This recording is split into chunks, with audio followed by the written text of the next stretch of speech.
Good morning, everybody. Thank you for being here. Today we are going to learn about the derivative of trigonometric functions. This is going to be a really long video, so please stand with us. So first of all, we need to remember that the derivative of sine of x equals the cosine of x, and the derivative of cosine of x will equals negative sine of x.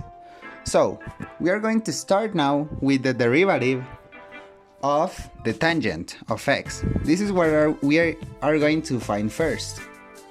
So how do we do this? Using the properties we have learned in classes before, we can say that the derivative of tan of x is the same to say as the derivative of sine of x over cosine of x, which basically sine of x over cosine of x is the same as the tangent of x, so it is just another way of saying the same.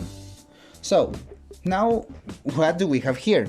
We have here a division, so we will use the quotient rule. First, putting the prime of sine, which is cosine x, and then multiply that by cosine of x that we already had before, to then subtracted to, let me see here, so then we will subtract this by the multiplication of the sine of x times the cosine prime of the function we already had, which is negative sine of x. And negative times the negative we had before will make this a sum, a positive sign. And all of this over cosine squared of x. Now what is next is to basically solve this. Cosine times cosine will be cosine squared of x, and sine times sine will equal sine squared of x.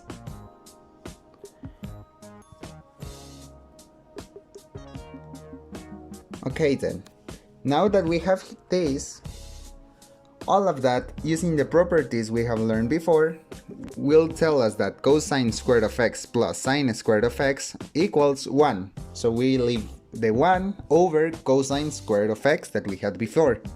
And what does this mean? This means that this will equal secant squared of x.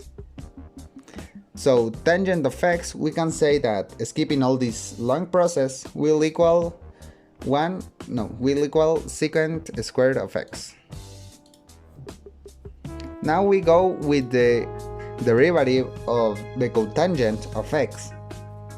Cotangent of x is the same as saying the derivative of the cosine of x over the sine of x.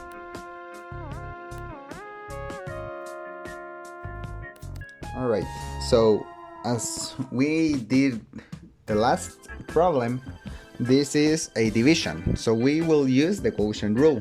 First we put the derivative of cosine of x, which is negative sine of x, multiplied by the sine of x we already had before. And this multiplication will be subtracting the cosine of x that we had in the problem before times the derivative of sine of x, which is cosine of x. And all of this divided by sine squared of x. So now what will happen is that we will have the negative sine squared of x minus the cosine squared of x.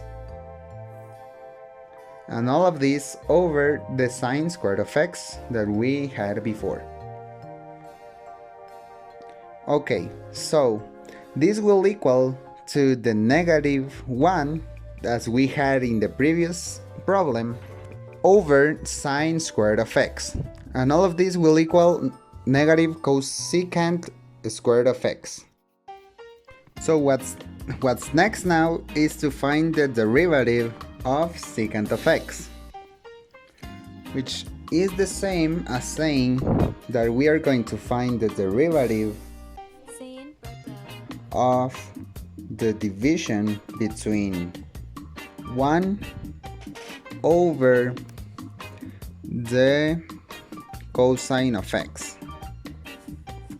Okay, now, so we solve this by all as the previous examples using the quotient rule. So the derivative of 1 is 0 multiplied by cosine of x minus our 1 that we had from before times the derivative of cosine of x, which is sine of x, negative sine of x. And since we already had a negative, the symbol will pass to a plus sign.